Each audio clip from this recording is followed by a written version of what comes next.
That's not how it goes. Live from New York. It's Saturday. There you go, night. live from New York. It's Saturday on a Thursday. And then the saxophone and it's Saturday Night Live. That was pretty good. that wasn't bad. 1, 2, 3, 4, 5, 6, 7. All right, we're gonna go. And the embarrassment continues after another miserable showing. We have to figure out where on God's green planet do we go now. So in today's episode, we're going to talk about the loss to the Chargers. We're going to make fun of the Raiders, and we're going to fill you in on all of your Denver Broncos news.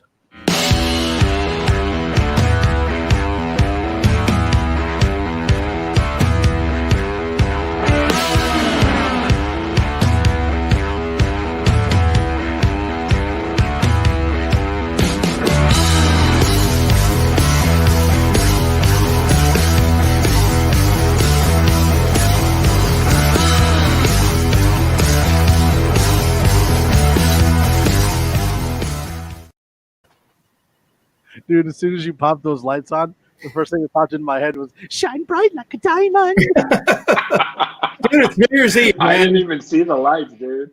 I didn't see it until the intro went away. I was about to say, "What the heck is on your head, Glenn?" Oh man, it's my celebration. That's about the extent of it tonight. For crying out loud. he's been bedazzling all day. It's just the bedazzles picking up the light from the roof, from the ceiling. All right. So we are back. Our friends Kim and Matt gave me this hat, and they said we expect to see this on the next pod. We are back with another episode of MHRT Podcast, the Mile High Roundtable. We are live every Thursday, give or take holidays, on YouTube, Twitter, Facebook, and Twitch. On YouTube, make sure you give us a thumbs up, subscribe, and turn on notifications because, as always, we also upload short clips and videos after we do the live podcast. On Twitter, you can follow us at MHRT Podcast. Leave us questions, concerns, comments. And on Facebook, like and follow as well. And Twitch, you can follow us on there too. And I did want to fill you in on not too much detail, but a little bit of what's going on. So obviously, this is the last game of the season for the Broncos, which I don't know if that's a good thing or a bad thing at this point in time. We'll figure that out. But we are not going to be stopping the podcast. We'll still be doing episodes throughout the playoffs and the Super Bowl. We'll do something like, we'll keep you up to date on your Broncos news, but then we'll talk about the playoffs and the teams and who's going to win and, this and that.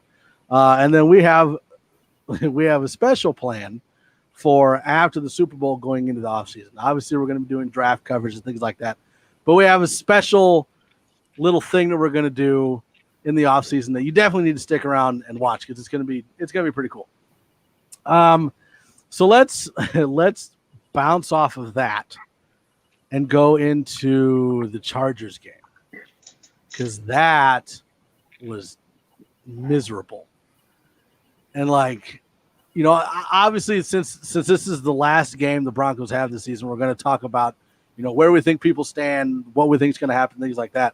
But there was a whole lot of nothing in that game, and it's really hard to kind of pin it down on one area. Like there was a lot of issues, but they were more like in the background. You know what I mean? Like it wasn't a bad Drew Lock game, and it wasn't a bad play calling game, and it wasn't blame it on this or blame it on that. It was, I don't know. It was just bad all around.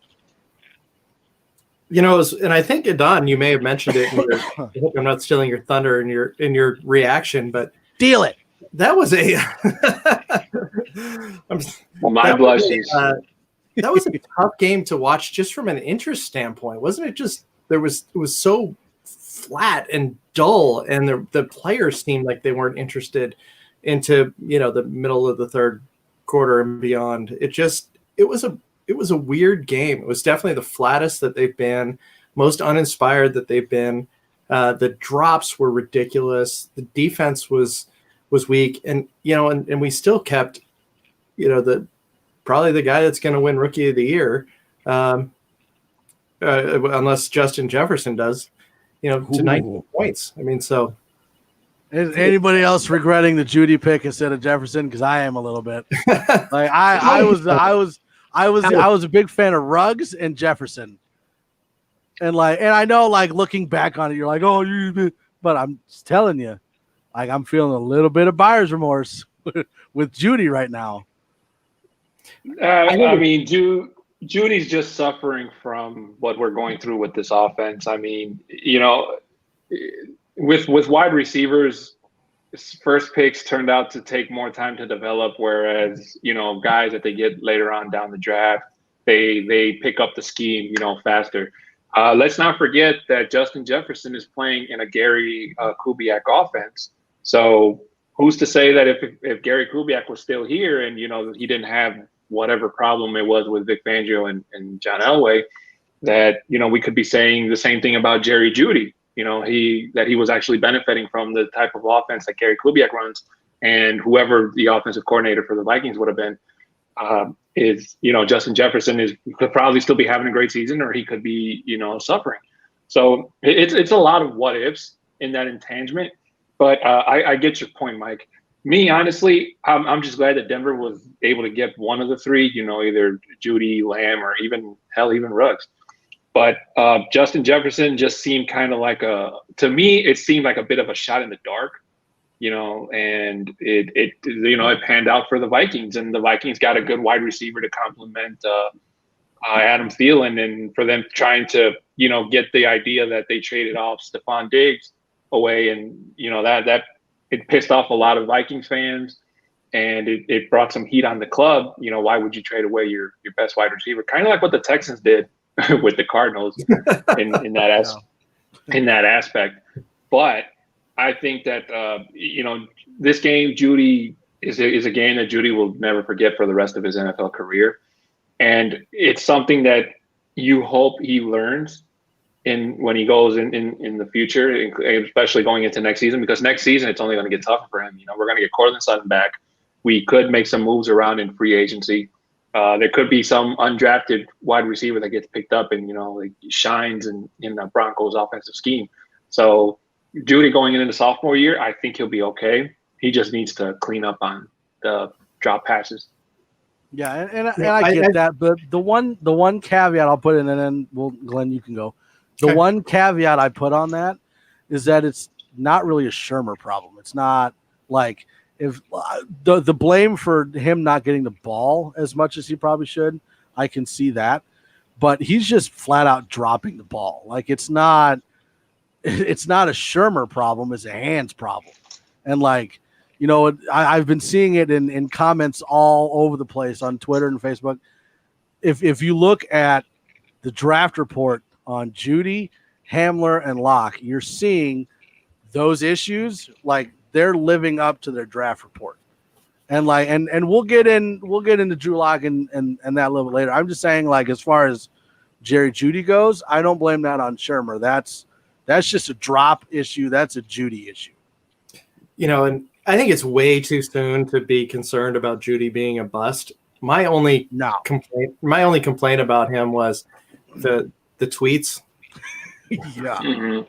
And Twitter then follows it up with an amazing performance of 85 drops. Yeah, exactly. And then to come back with that. What's funny though is he made a spectacular catch on a pass that was thrown behind him, yet dropped the ones that hit him directly in the hands. I mean, he had a number of different potential touchdown receptions there. I equate it to when Drew was throwing those interceptions and everybody was calling for his head, and then he starts the game off with 6 incompletions, and you could just tell he was getting tighter and tighter and tighter, and all he needed was that one. I can't remember the opponent, but the reception was a pass to KJ Hamler, and it was like, and yeah, I do give Jerry credit. He met with the reporters directly after the game, and that's something that you would think, especially a rookie, would have no interest in subjecting themselves to, especially after a game like that. So I think that shows a lot about his character and his ability to take responsibility and own up to just having a bad game. We'll see how I bet they throw at him a lot this game so he goes into the offseason feeling a little bit better about things. All right, so before we move on to anything, Christopher Do44, welcome in. It's either Do44 or Do44, so I'm just I don't know. Richie Rich is obviously there. Hey, look at that. Benjamin Rams from Twitch says hi. What's up? Welcome.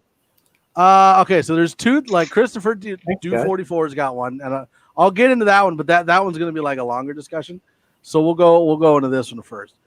Richie says, well, that's true, but Locke's ball placement is not great. Now, I will say this. I did not have an issue. I didn't have a big issue with Locke in this game. I thought if you looked at how he played, it wasn't really on him. With a caveat, and that's where we go into the longer discussion. Yeah. You know, and I said it in my reaction, like with Sutton, with Hamler, with Judy, and with Fant, like if the ball is in your general area, like within an outstretched arm, you have to catch the ball. I don't care if obviously if you're running one way and it's behind you, I'll give you that. But none of them were behind him. They were either right in his hands or out in front of him. And like, you're paid a whole crap ton more money than the three of us combined are paid to catch a ball. So you have to catch the ball if it's even remotely possible. Like, that's your job. So go on the jugs machine for a week and just catch balls all day. I don't care.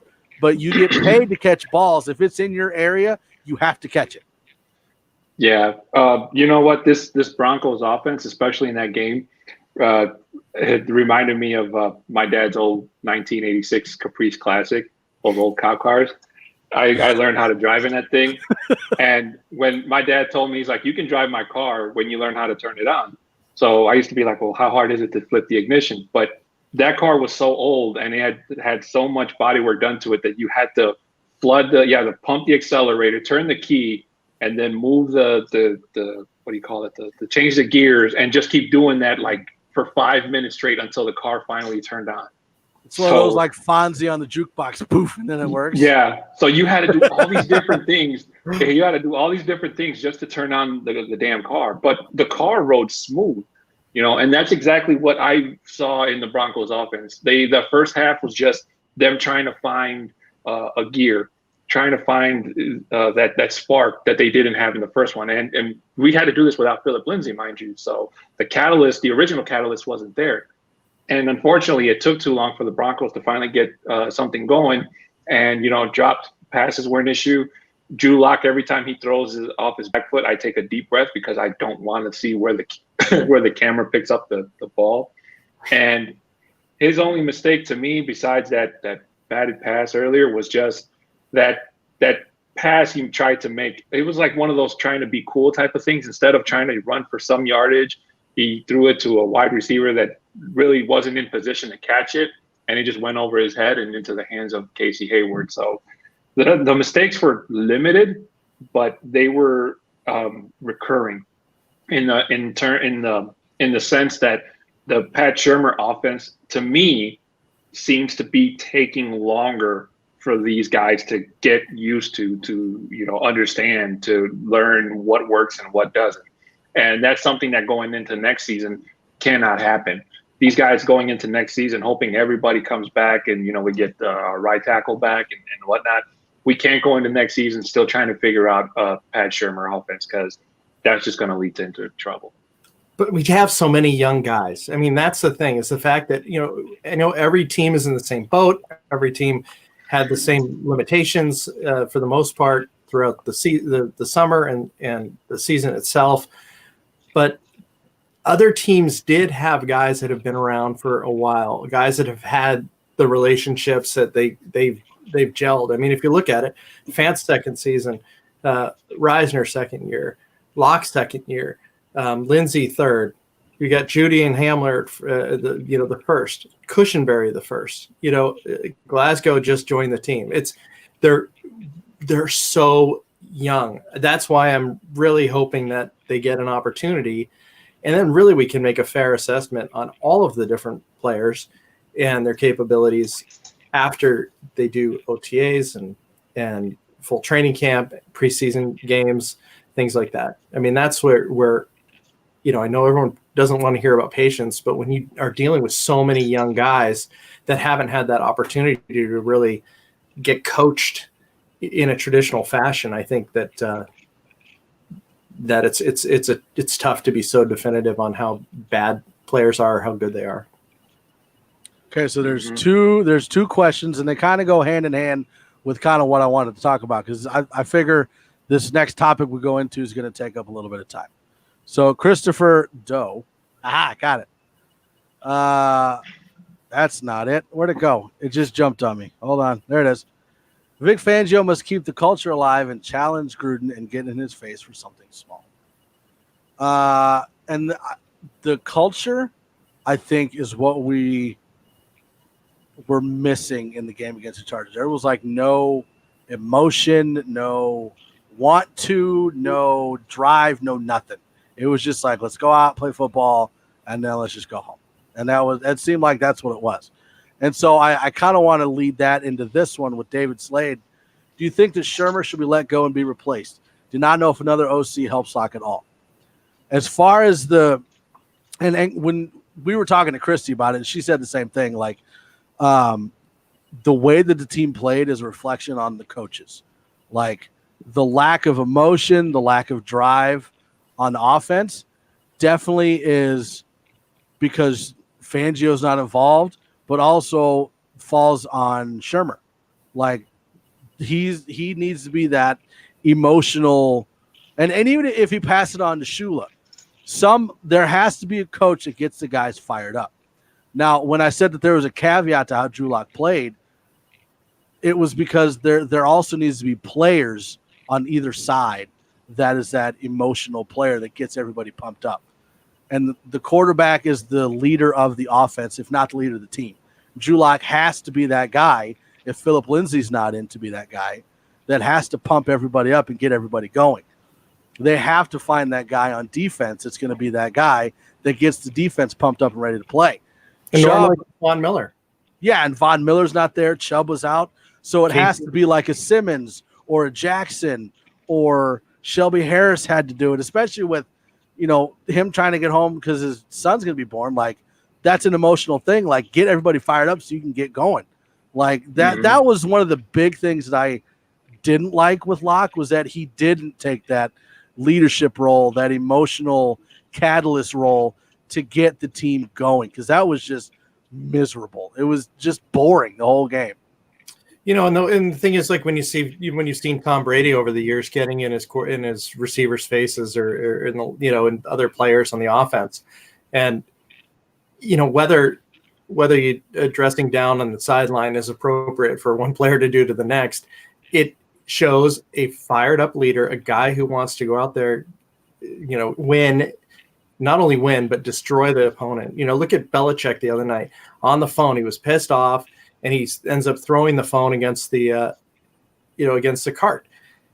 Like, they have to have somebody that does that. And a lot of the veteran leadership was on the sideline this year. It was a very unusual year. Aside from COVID, it's one of the most unusual years for Broncos football that I can certainly remember. Again, aside from the pandemic, just the fact that you've had so many players out, it's just it's highly unusual. Yeah, and that's one of the reasons why I kind of, I blame the coaches for that, but I also blame players, because there's coaches like Belichick is normally not emotional on the sidelines. He's just not. Same thing with Mike McCarthy. Same thing with what's his face? Marvin Lewis was never emotional on the sidelines. But and like Andy Reid, they're kind of relaxed, but they have those players on the team that fires up the offense and fires up the defense. So the coach doesn't need to do that. We don't have that coach that can fire up the team. So there has to be players that can fire up the other players on the team. And I really like Vic. I really do. I'm glad that they're giving him a third year. But I don't remember any scenario where, you've sometimes seen Belichick, he has the entire defense on the sideline, on the bench, and he's, very fired up, not necessarily yelling at them, but giving them some serious instruction. And I don't remember seeing Vic actually gathering the defense on there. Correct me if I'm wrong. He lets Donatel do it. Yeah. Mm-hmm. But okay, so I wanted to kind of take the talk of the coaches and the lead players and kind of morph that into what we think next year is going to look like or what's going to happen in the offseason. Because I have been fairly negative on Drew Lock. And I will, like, my mind my mind hasn't really changed. Like, he is showing progress even though the team is not. So, like I said, I think he's at least earned the next 4 games. Like, I don't think the starting quarterback position should be given to him. I still think they need to bring in a veteran or a rookie, preferably a veteran, Fitzmagic, that can push him a little bit, but still have that backup just in case. My concern, and I haven't really gotten on Shermer too much, is that seeing that game against the Chargers, you saw that Drew Lock was not playing bad. I mean, if Judy completes 2 of those passes, Drew Lock goes from QBR of 50 to QBR of 70, which is not – I mean, that's a big jump. And that's not even including, like, one of the touchdown passes that he dropped. So my concern is that Shermer is not the right fit for the quarterback. And so I understand wanting to have that continuity with keeping the same offensive coordinator. But we've seen throughout the NFL that if you find that right coordinator, it doesn't matter if there's continuity or not. The quarterback immediately plays better. And like we saw it with Scangarello, he was, Drew Lock was better than he was this year in those games last year with Scangarello. And now you've got Shermer in there, and it just seems like Lock is looking a little better, but the offense is just flat. The play calls aren't working. Something is wrong, and I don't think that it's mostly Drew in the offense. I think that it's a Shermer problem. So do you think that it's worth getting rid of Shermer and going after, say, one of the guys that was suggested from the 49ers?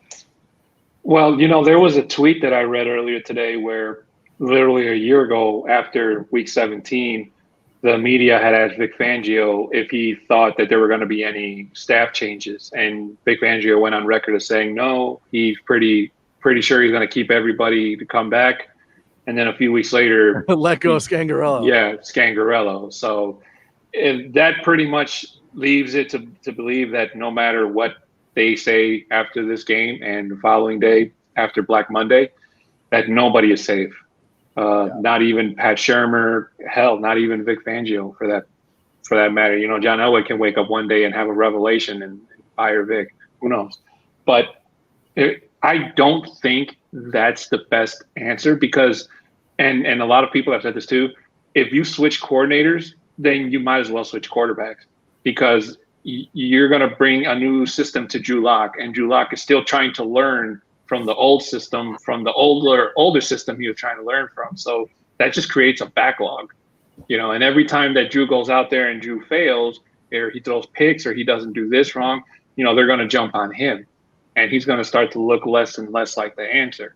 So me personally, if they go out there and they do the exact same thing again, where they just surprise fire Pat Shermer and they bring in another well-known offensive coordinator, like you said, Mike, then I think that they might as well just change quarterbacks.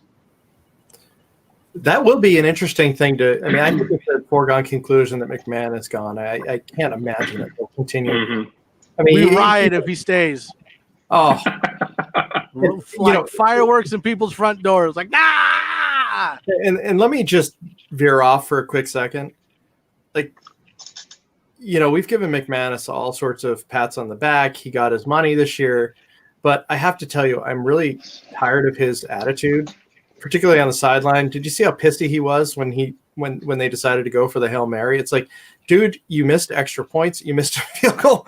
We wouldn't even be in this position if this were not the case.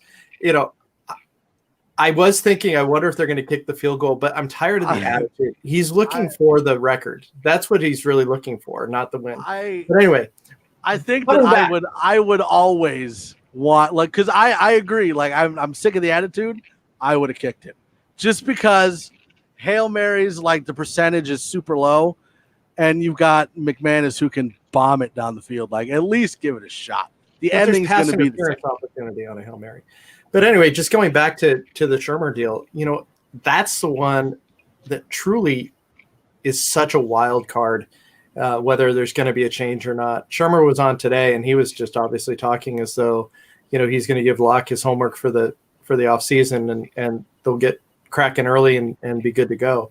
But if you think about the Packers, when LaFleur came in and everybody was concerned about how Aaron Rodgers was going to have a new guy telling him what to do, and there was going to be a lot of clashing, and it was going to be a problem.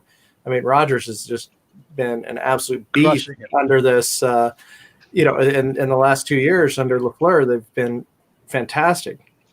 Now, would his brother inject the same sort of energy and success with the Broncos? I mean, who knows? It would be Drew's had so many offensive coordinators. Like, what's one more? I don't know. And one of the reasons why I even thought about it was, right now you've got Drew Lock like at the very basic minimum of the playbook. Like, he's at the very dumbed down version. It's kind of like when they went from was it Orton that got hurt and then Tebow came in? Yeah. I think so. They were saying that McCoy had like 1,000-page playbook, and then when Tebow came in, it went from that to like this. So like Drew Lock is at the very basic version of the offense. So even if you brought another coordinator in, that even if it was just an emotional spark or more creative play calling, but was close to where Shermer's at as far as schemes, he wouldn't really have to change much. So, if they were going through the entire playbook, like, obviously, no, don't get rid of the coordinator. There's a problem with the offense, and I think that Locke has shown enough to stay on the team for next year and be the starter temporarily, depending on what we see. But I think that the problem is bigger than Locke. The problem is with either Shermer or Shula or both or Fangio or all three. There's a problem in that little triangle, and I don't know what the best solution is. I would like to get rid of Shermer and bring in someone else that can make that spark. But, is that, I want there to be continuity, but I don't want there to be continuity with a bad coach. No, I see your point, Mike. And as I was reading in the comments, people saying, hey, what's one more?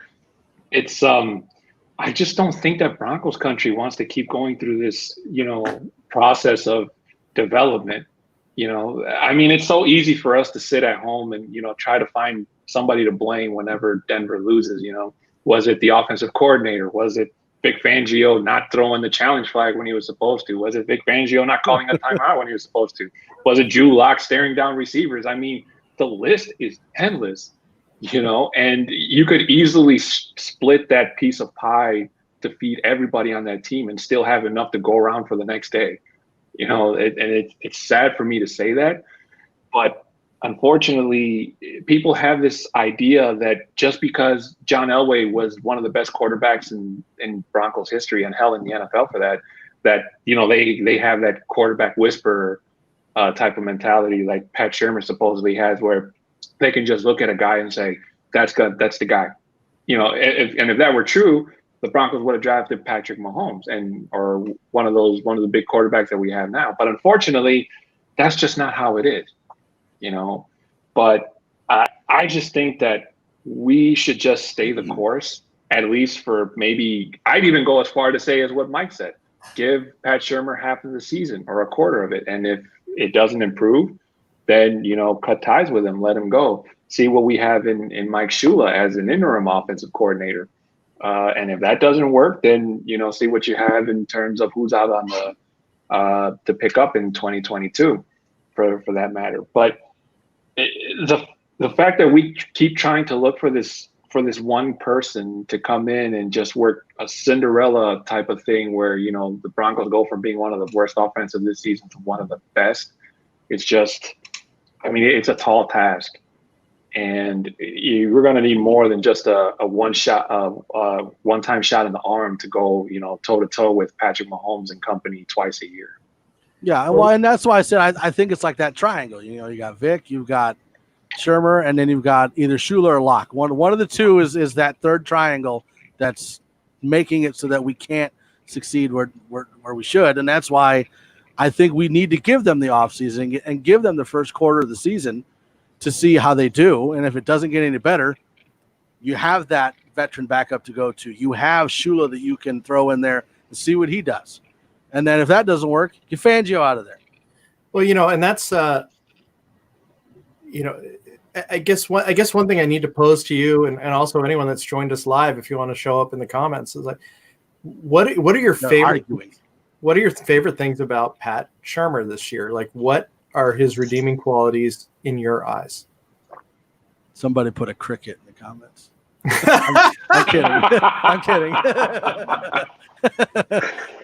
I wonder if there's a cricket gif, because I'll put it in there. I'd put in a cricket. I don't know, because like when he first came in, Christopher came up with a good one. That he sits in the booth, and he was basically forced to do that. Well, yeah, and when he came in, he was known as a quarterback whisperer. Obviously, that's not a thing. So I don't know if it was actually Shula that was the quarterback whisperer, or because you look at it, and the quarterbacks that succeeded under the quarterbacks that succeeded under Shermer were veterans that had years under their belt. He hasn't actually molded a young quarterback and had them grow into a good quarterback. So maybe he should stop whispering and start speaking up a little louder. Maybe he's talking too quietly. And that's what scares me, is that we stick with Shermer and he's the problem. And I'm not gonna say it's all him, but the creativity side, the emotional side, that the creativity side is a Shermer thing, the emotional side is a Fangio thing. But at the same time, like, you want Fangio on your team with defense, because holy crap, like what he's done with the defense with all those starters missing, like you don't want to get rid of that. The problem is you're completely lacking on the offensive side. So where's the balance? What's the answer here? I think one of the biggest things, Mike, and you've hammered it away, particularly with your Fitzmagic, is a veteran backup. Bring COVID with you. I don't care. We want him. He brings COVID and his Rubik's Cube that he saw. His little face filter right here. Yeah. The face filter does not work. Beards do not work, people. Sorry, Richie. Stay inside. He shaved it. He shaved it. It's back, he said. It's back. But if Drew had that person, and he has it with Rippon to some degree, but they're peers, like he doesn't have that guy. I mean, Jeff Driscoll was 1-7 when he came to us. It wasn't like he was this guy that had any level of accomplishment on any team that had done it. I mean, let's be frank here. Tua is not the reason the Dolphins are possibly going to clinch a playoff berth this week. It's Ryan Fitzpatrick. It's that backup leadership. Look what happened when Mahomes went down last year. A veteran quarterback who you don't think is going to be all that great was able to set the ship straight, and they ended up continuing the win. Like, it's just, you need that, and we don't have that. We don't have somebody that, and Flacco was supposed to be that guy, but he, as an elite quarterback, he didn't want to take that role. And one of the things that's so aggravating is that we have Driscoll on the team with so much money, and we let Bortles go. Like, I'm not saying Bortles would be a starting quarterback, but he's that veteran that would have the answers if Rippon doesn't have them, that could back up Rippon or Locke, and then you have Driscoll on the practice squad, because Driscoll is terrible. Like, Bortles has at least been there. Like, I'm not saying he's a good quarterback. He's not a good quarterback. But he's at least backup worthy. And that's that veteran presence that you need. I don't want to pass the team off to him because, good Lord, you want to be put into mediocrity. There you go. Put in Bortles. I'm just saying, like, why would you not utilize Bortles more in that role instead of Driscoll? Because they're paying Driscoll a lot more money than Bortles. That's why. Screw it. We saw how Driscoll played. No, thank you. Yeah, we did. And that, unfortunately, falls on Elway's lap for going out and paying Driscoll all that amount of money and not getting – to me, I don't think that Driscoll did decent against the Steelers, almost won that game. But unfortunately, he needed a win to kind of convince Broncos fans that, hey, you know, this guy was worth the money they paid for. And then he goes and lays an egg against Tampa Bay the following week. So it just, I mean, it doesn't, for the last couple of years, it's the last 5 years since the Super Bowl win, it's just kind of John Elway just flipping cards. And it's like he's trying to play a match game, you know, trying to find the perfect quarterback. But, you know, one card is Osweiler, then the next card was Paxton Lynch, then the next card was Trevor Siemian. It just, he keeps flipping and he can't get the match. He can't get the guy. So this offseason. Oh, I'm sorry, Don. Finish. I'll just finish my point. This offseason is going to prove just how far John Elway is going to go in terms of trying to find the guy. Like I said in the previous podcast, if John Elway wants to continue as GM of the Broncos, he's going to build a future where Drew Lock is in it. Whereas if he's not going to come back after 2021, then I just think he's going to see how far Drew Lock can go before they phase him out completely.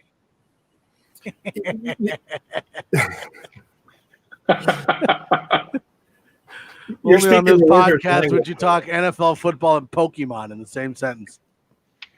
I love Pokemon. You mentioned Trevor Siemian. Oh, by the way, your shirt is money, by the way, Don.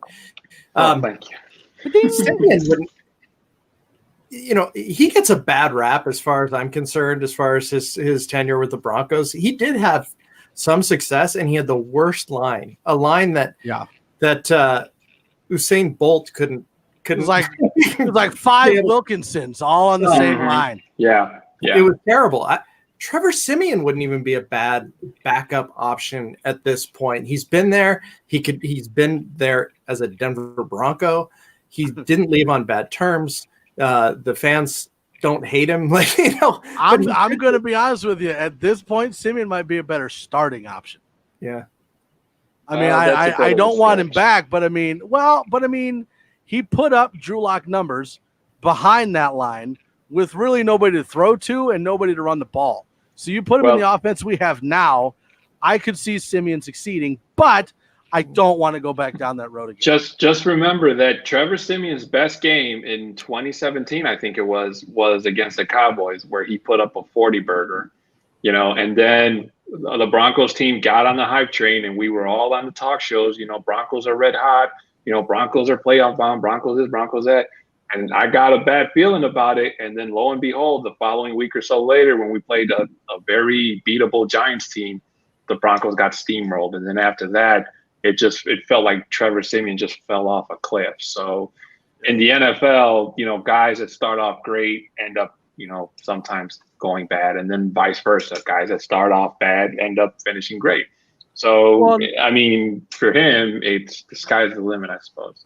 Well, and that's one of the things that's so aggravating is, like, with the line that we have, with the running backs that we have, with the tight end that we have, and with the if we had Sutton, it'd be better. But with the wide receivers that we have, it's so aggravating that our offense is one of the worst in the NFL. Because talent-wise, it should not be one of the worst in the NFL. We should be top 15 easy. So I you know, during the first 3 quarters of the season, it's Drew Lock is doing this and Drew Lock is doing that, and he can't do that right. You know, with quarterbacks, it's footwork up. So you start with the footwork and you work your way up. Footwork-wise, he's looking better. His footwork, I mean, he only throws off the back foot sometimes, and every quarterback does it, so you can't really blame him for that. But his throws are getting more crisp. He's getting more accurate because his footwork is working. So there is progress with Drew Lock, but the offense isn't getting any better. So there has to be something that isn't working with the Broncos offense to make it sucks so much because you can't. Melvin Gordon yesterday. Did you listen to his? If you haven't watched his comments, and he spoke for about 15 minutes. It's on the Denver Broncos page on Facebook. He's probably drunk. No, he was awesome. I mean, the answers that he gave were just incredible.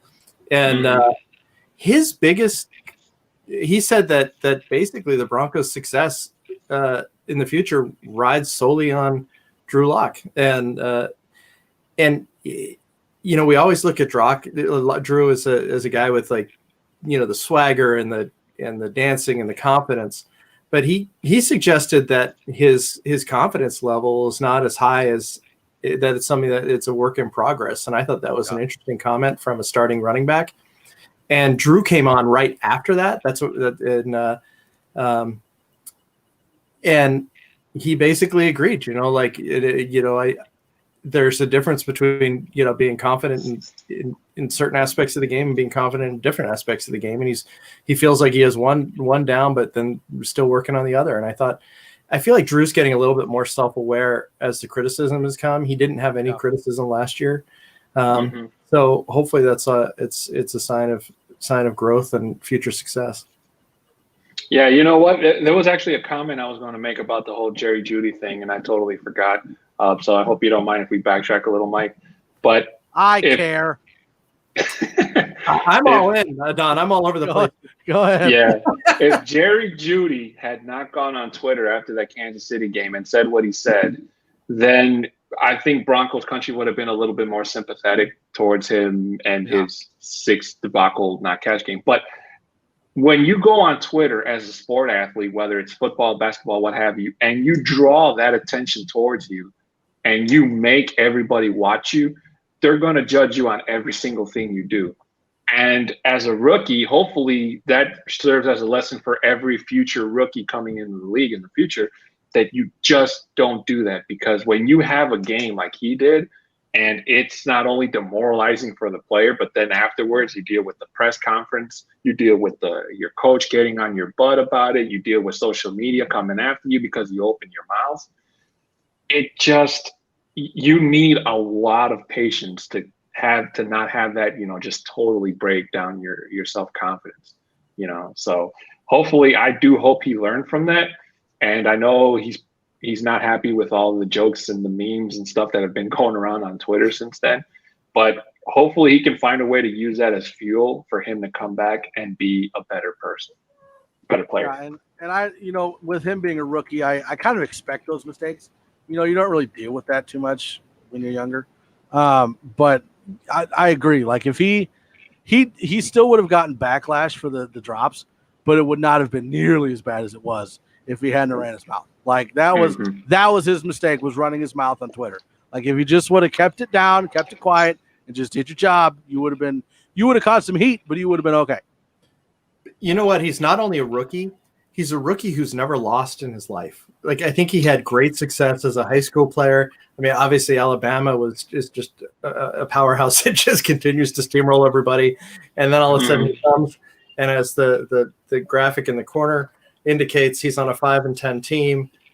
There's all sorts of, they're eliminated well in advance of the season ending, and you're in a division where the other teams seem to be advancing while you're dropping. I can understand his frustration. I'm sure somebody talked to him and said, come into the coach's office if you want to complain about something and not do that. You're really opening yourself up to criticism. So kind of switching gears a little bit. I mean, we really don't know what the answer is right now. I mean, obviously every Broncos fan is going to have a reason why the season was the way it was. I think we all can agree that there was progress shown with Locke. We need to give him at least the first quarter of the season, but for the love of Pearl, have a backup plan, please. Like we can't be in another situation where we don't have a backup plan.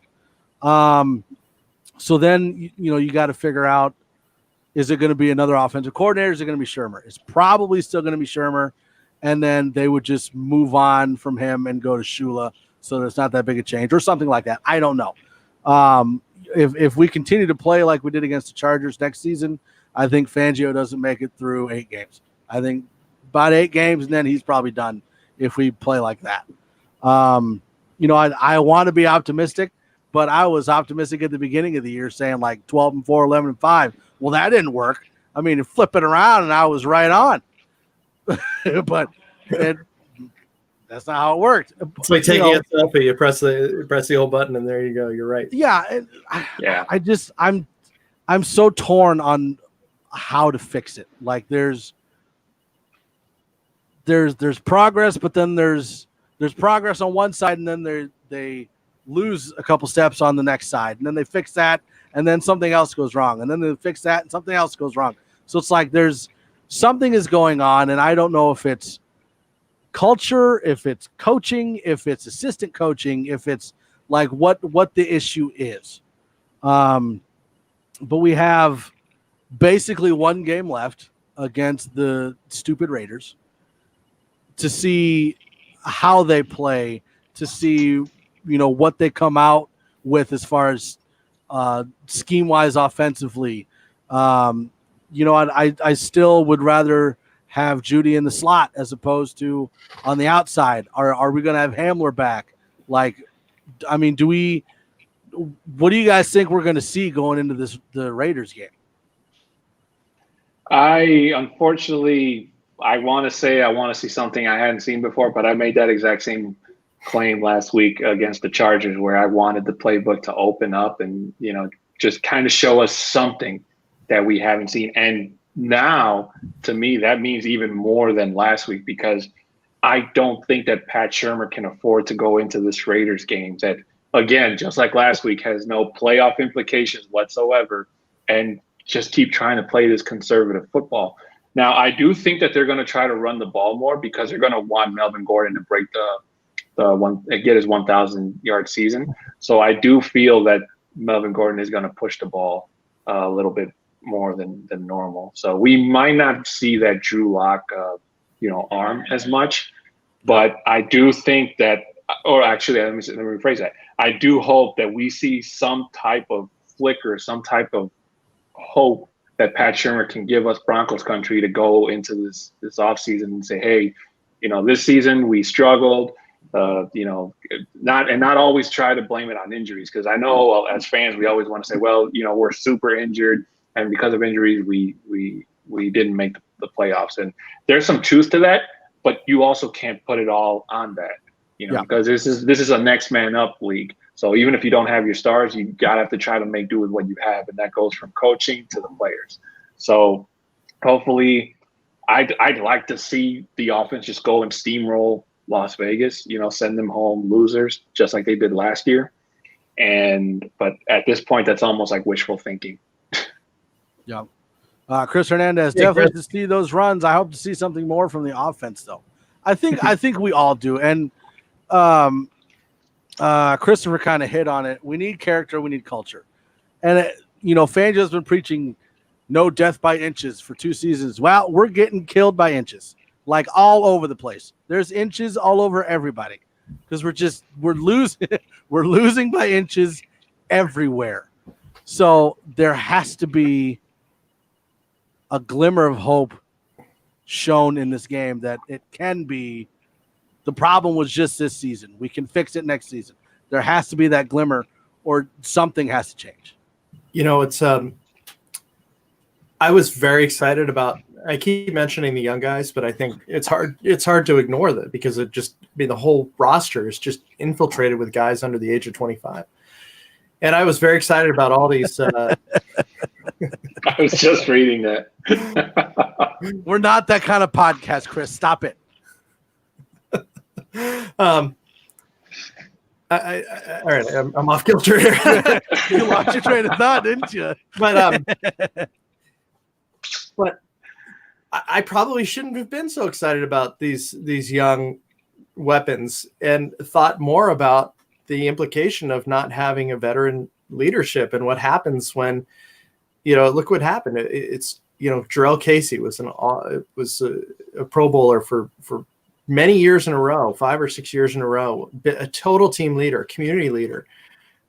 we didn't even get a chance to see what he could do before he was out for the season. And based on his salary, I would bet just about anything that money is going to go to Shelby Harris, hopefully. Von Miller goes down, the veteran leadership. I think that free agency is going to be sewing up. I mean, this is my prediction, and Richie is going to jump all over me about Simmons, but that's fine. I think we get rid of Jackson. We don't bring Casey back, and we don't bring Bouye back. Draft cornerback in the first round. And sign Simmons, sign Shelby, and look to get guys like Levante David, if available, some of these veteran players that we could bring on there, that even if you lose one veteran guy, you have another outspoken person that can rally, that can pull the team aside on the sideline after a bad drive and say, and raise their voice a little bit and show some leadership. Who's going to do that? I mean, Philip Lindsay's doing it in his third season.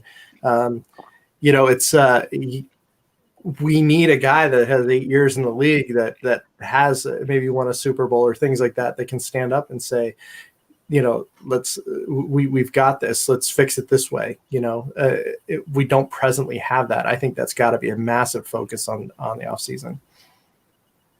Yeah, I said this in the last podcast. I don't necessarily think that even if we get rid of Bouye, that the Broncos need to draft in the first round a corner, because I think that we have enough. Ojemudia didn't look bad. We still have Callahan, and what's the other one that got hurt? Bassey. They looked good. I think that we could potentially get another corner, kind of like a Prince of Mukamara, somebody like that in free agency. And I would rather go with Micah Parsons. He's not going to drop to where we're at. I mean, I don't. That depends on where we are. If we're drafting 5, 6, 7, he's going to be there. I don't know. Miami is looking at there's a lot of speculation.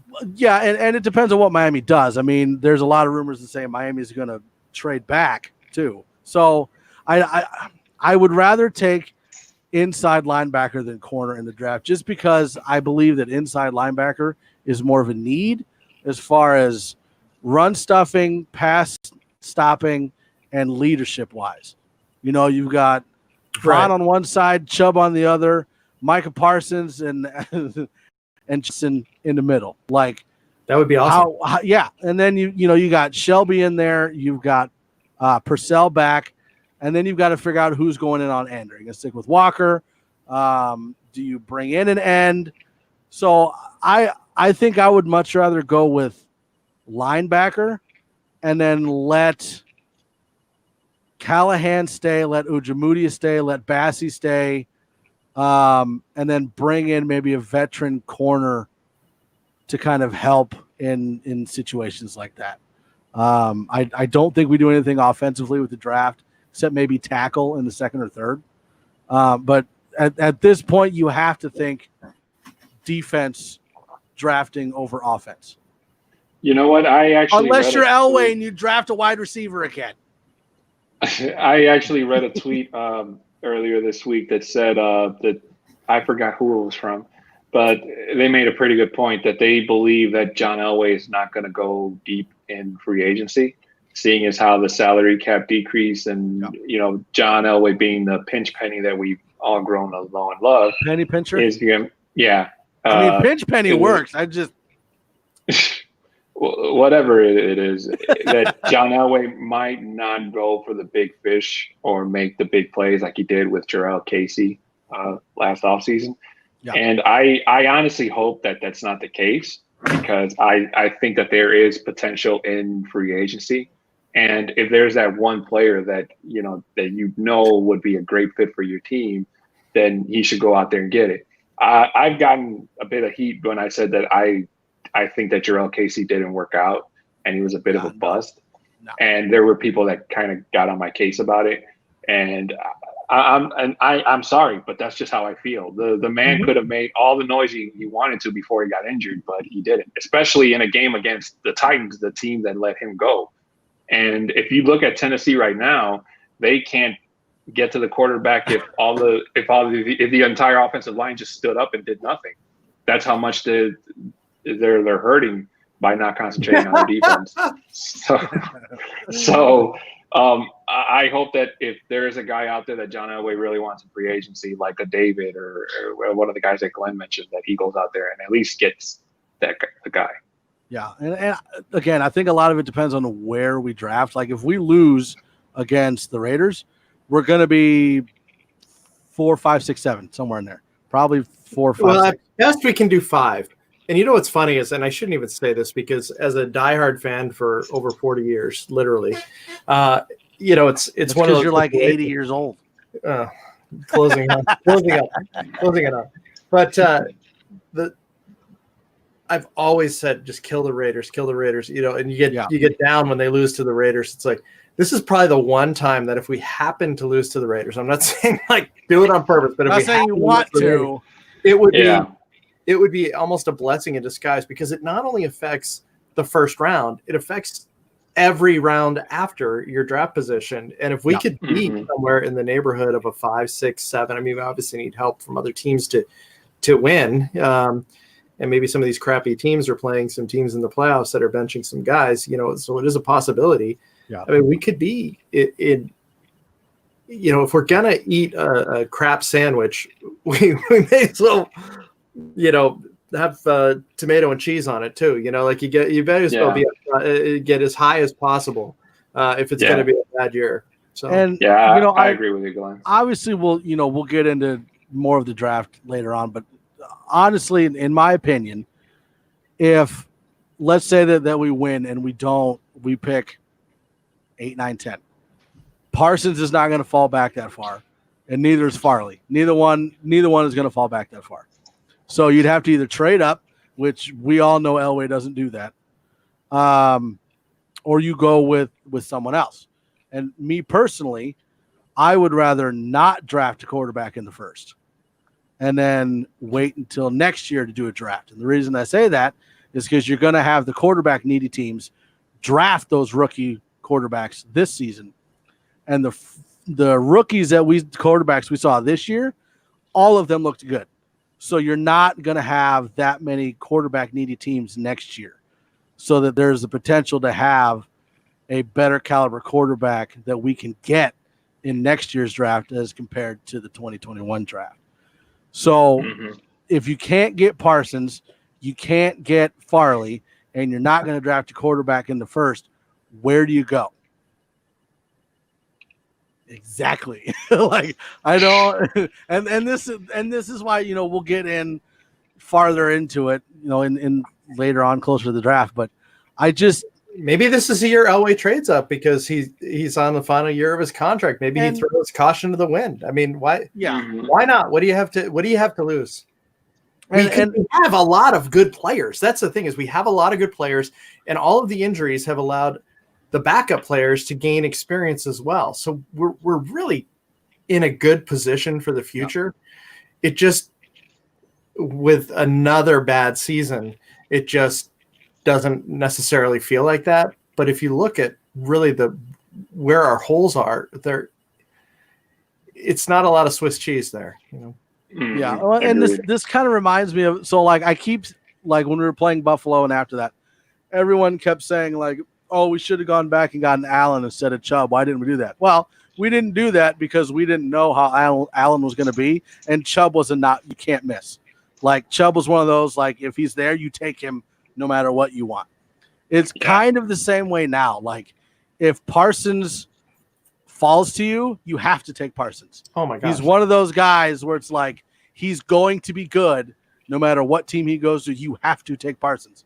So if this is going to be the draft that Elway moves up, let it be this one. It needs, like, go get him. Well, we can figure out, like, go sign a veteran, whether it's Fitzpatrick, whether it's Dalton, whether it's Alex Smith, whoever. I mean, it's not going to be Alex Smith. I'm just saying.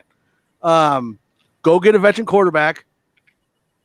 Go do free agency on a corner, and go get Parsons. If we draft a quarterback, If we drafted quarterback in first, I'd be so disappointed. Drew Lock's done. If we draft a first-round quarterback, he's definitely done. They're giving Drew maybe a game or two, and if he's terrible, they're going to put the rookie in. So it would just be such sadness. Like, it was such a missed opportunity when you're drafting this high. Yeah. Have to take. Okay. First things first, Von Miller's not leaving. He's under contract. He's not going anywhere. Unless they cut him. And Elway's going to cut Von Miller. No. The only way Von Miller would leave if his contract was up. He is signed through next year. So he's not going anywhere. They might ask him to take a pay cut.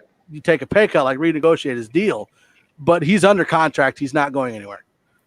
Mm-hmm. All right, so we didn't talk a whole lot about the Raiders, but who cares? It's the Raiders. We don't like them anyways.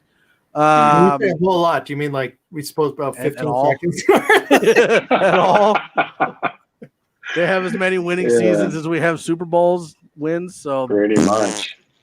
Well, no, we've been. And what is it? Last 20 years, we've been to 4 Super Bowls. They've had 4 winning seasons or something like that. Mm-hmm. Yeah, so, that's right. All right, who are you taking? What's the score? This game is going to be just second and third stringers on both sides of the team. So I think it'll probably come down maybe just the kicking. Or the run game, like I said, Melvin Gordon trying to get that extra yardage in just to crack 1,000. But I'm going to say Denver, final score 23-20. I hate to say it again, Raiders 24-17. Oh, that hurts. Yeah. I'm so torn. I'm going to kind of agree. I think it's just based on what we saw in the Chargers game, where it looked like half the team had given up. I have to go with the Raiders. It's not going to be a blowout. Carr is coming back, but he's still hurt. So I'm going to go 24-21. And I think that McCheeseburger hits a 70-yarder. Just to appease him, and he'll miss. I don't know if he's going to miss or make it, but he's going to attempt a 70-yarder, and it's going to be awesome. We need Landon to be more specific. Someone 20-17 works. That's perfect. Rich, Raiders 35, Denver 21. Christopher 34-30, Broncos. All right, so the last one of the season, there's no possible way that I can catch you. Because it's Broncos, Raiders, Chargers, Chiefs. So there's only 2 games. And I am 2 games back. So unless Adon, you and Christy lose on both of your picks, the best I can do is tie for second. Glenn, way out in front. You're up by 3 games. So there's no possible way that we can catch you. So Glenn is the champion of us non-professional people. That's about all you get. There's no prize. You get to see me every week. That's your prize. All right, so we've got we do have another Chargers, pick for Chris Hernandez. What? I'm getting there. Chargers, Chiefs. Chiefs are going to be benching everybody. I'm going with Chargers. Whoa. Yeah, same thing. Chargers. I gotta tell you, my jinx worked, because I picked the who did no. I don't know if it worked anymore or not. I forgot who I even picked. No, I picked Chargers. Jinx didn't work. I'm gonna go Chiefs either way. They could put their 4 stringers in and still beat the Chargers. I don't care. Christopher Glenn Hauser talks to psychics. Yeah, he does. Dionne Warwick, baby. Chris Hernandez agreed. Chargers. We'll see how it goes. All right, so that is going to about do it for us. Did I say that right? This is going to about do. Yeah, I said that right. That's awesome. My he lives by SoFi, actually. That's very cool. I live by SoFi Stadium. Where's SoFi Stadium? SoFi. That's the Chargers' new stadium. Chargers, yeah. Yeah. Yeah, but it's not really the Chargers' new stadium as is the Rams' new stadium because nobody gives a crap about the Chargers. That's why they have like 2 fans. Agreed. So that's going to about do it for us again. We want to thank everybody for coming on live with us. And don't forget, we are not going anywhere in the offseason. We're going to be doing playoff episodes, Super Bowl episodes, and then we'll have a little surprise for you after the Super Bowl's done. And we go into the offseason. We're going to change the format a little bit. I think you're going to love it. We also have a brand new host joining us next week. I'm not going to tell you who it is until they're on here next week, but you're definitely going to want to tune in.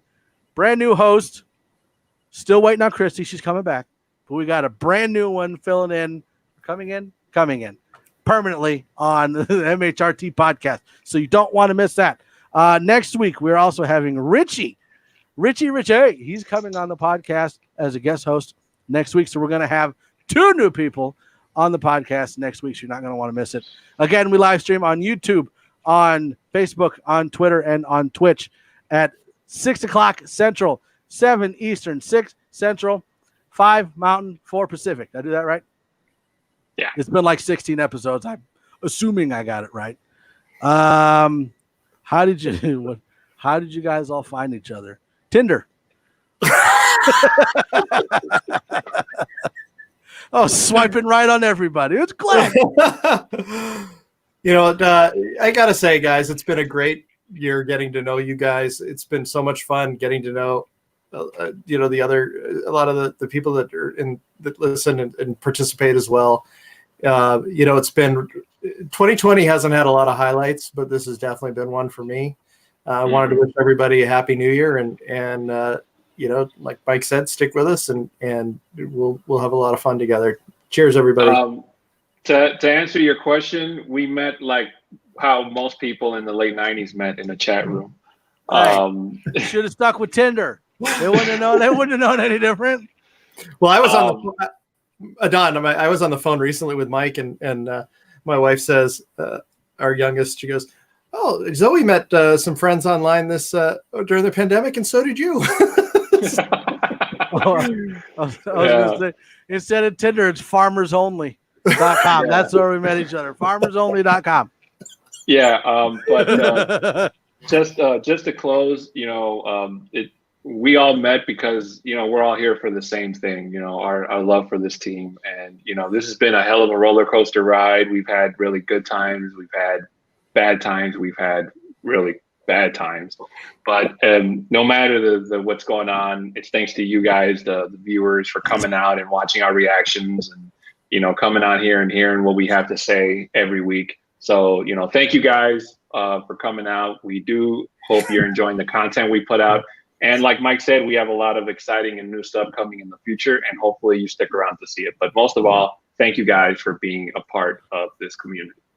All right, guys, have a happy new year. Make sure you tune in next week. See you guys. Happy New Year. Happy New Year, all.